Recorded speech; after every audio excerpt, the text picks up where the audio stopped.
Finding the C major 7 chord harmony across the fretboard.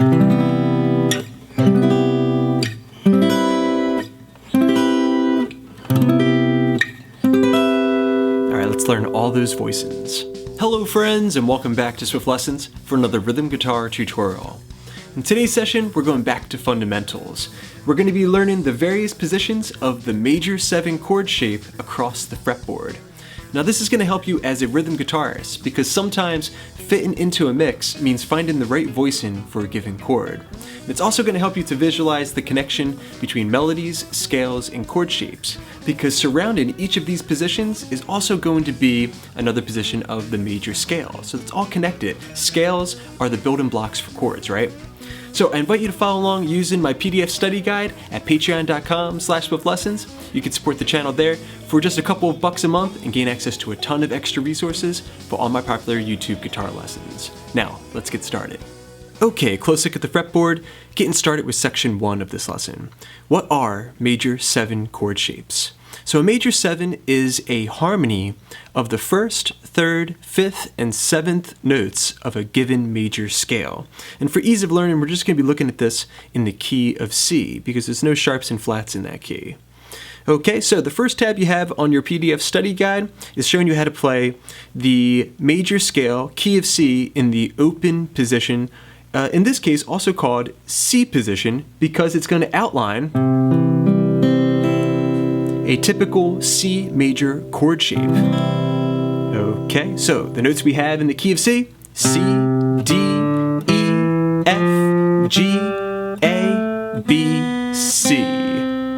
Okay, so that is 3, 0, 2, 3, 0, 2, 0, 1. Outlining that C major chord shape. Okay, now let's find that major 7 harmony by looking into that scale and finding the 1st, 3rd, 5th, and 7th notes of the scale. Okay, so the first note of the scale is C. That's our 1. And now we need to find the 3. 1, 2, 3. All right, the 3rd note of the scale is E. So far we have the 1, the major 3rd, C, and E. All right, now we need to find the 5. 1, 2, 3, 4, 5. All right, now we have the 1, 3, 5, the major harmony. All right, then we just need to find the 7th note of the scale. 1, 2, 3, 4, 5, 6, 7. The open B string. So B note is the 7, the 7th interval in the key of C. You plug that into the chord and we have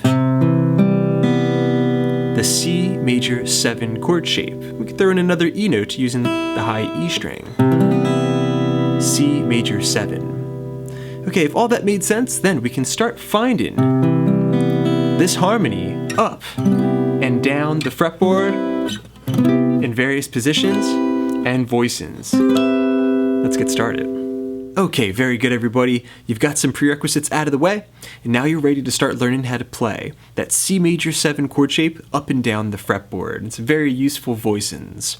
So we already have one position out of the way, the C major 7 chord shape in the C position. Okay, now the next position that we're going to learn is called the A position, because we're simply taking the A major 7 chord shape and just changing the key, transposing it to the key of C by shifting it up. Let me change up my fingers here. Shifting it up 3 frets. 1, 2, 3. Okay, so now my index finger is barring across the 3rd fret, A string to high E string. I've got the 5th fret of the D string, the 4th fret G, and the 5th fret B string. Okay, so this is every single major 7 chord shape in the book. We can take this and move it fret to fret and just change the key that easily. Okay, but on the 3rd fret position, rooted off of this C note on the 3rd fret of the A string, we have C major 7. Okay, now let's learn another voicing that's also technically in the A position. Okay, if I take my A major chord shape with a bar, add in 1, 2, 3, 4, 5, 6, 7, the 7th note of the A scale, I've got a position of A major 7. Okay, I can transpose this to the key of C as well. Okay, so another useful position or voicing of the C major 7 chord shape just by shifting it up to the key of C. Okay, so now I'm barring across the D string, G string, and B string. Okay, that's a C major, kind of like an A shape, right?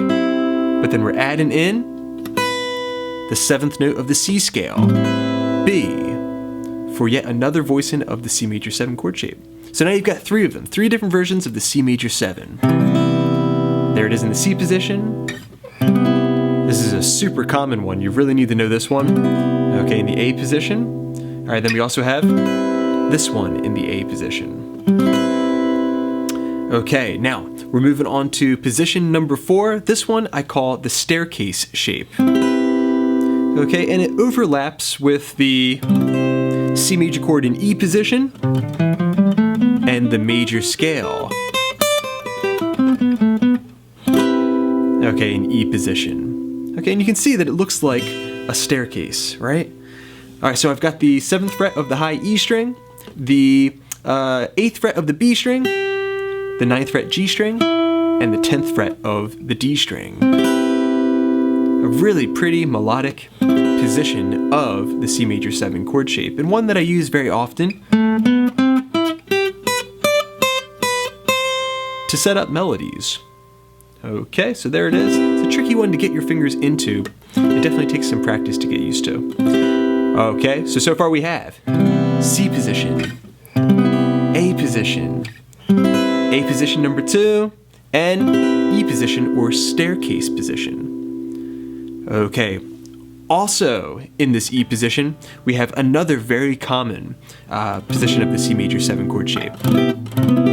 Okay, this one rooted off of the E string. Okay, so the low E string, 8th fret. I've got the 9th fret D string, the 9th fret G string, and the B string, 8th fret.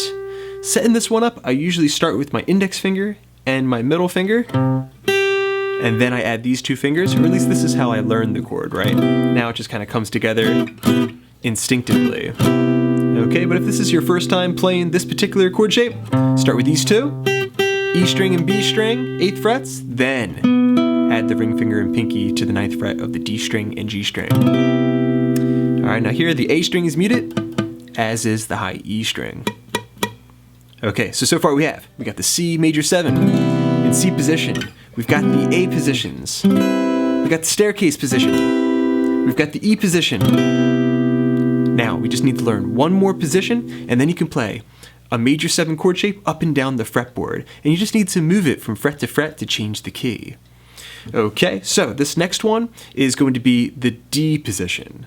Okay, now this is coming from the D major 7 chord shape in the open position. So this is basically the basis of caged theory, that you can play any open position chord shape up and down the fretboard, but it changes the key as the root moves. Okay, so there's D major 7. I'm going to transpose this to the key of C by bringing my middle, ring, and pinky up to the 12th fret. Okay, G string, B string, and high E string. And then I'm going to grab a C note for the root. I'm going to find it here on the 10th fret of the D string. C major 7. You can also bar this. Okay, really nice voicing, which is going to sound great over a second guitar player playing one of the lower voicings. Okay, that's really where this comes into play very often. You don't want to take up the same sonic space in a mix as another guitarist or maybe another instrument. Okay, so there you have it, everybody. We've got all in all 6 different positions of the C major 7 chord shape to practice. C position, A position, A position number 2 is a partial. We've got the staircase position. We've got the E position.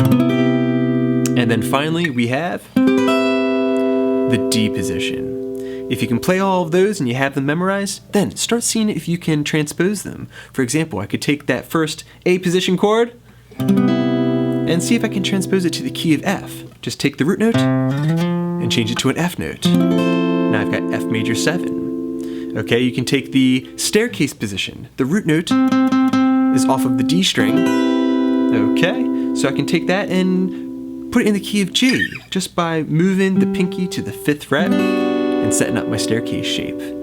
Okay, and the D position is super easy to transpose. Whatever note is on the D string here. Alright, we can take that and just move it around. For example, if I want to play G major 7 like this, just find that G note, 5th fret D string, and I've got a really nice G major 7 chord shape. Okay, so practice these shapes, just take on one at a time, and then start adding them slowly into your repertoire. Alright friends, thanks so much for checking out this rhythm guitar tutorial. I hope you enjoyed it. Let me know what you think in the comment section down below. And keep an eye out for some follow-ups to this video. I'm going to be showing you how to play the various positions of the major, minor, minor 7, and dominant 7 chords as well. Big thanks to my supporters at patreon.com/swiftlessons. I hope you're enjoying all those extra resources. And thanks to you guys, I got many more lessons coming up. So keep checking in, please subscribe, please share. This is Rob at Swift Guitar Lessons in Philadelphia, saying happy picking.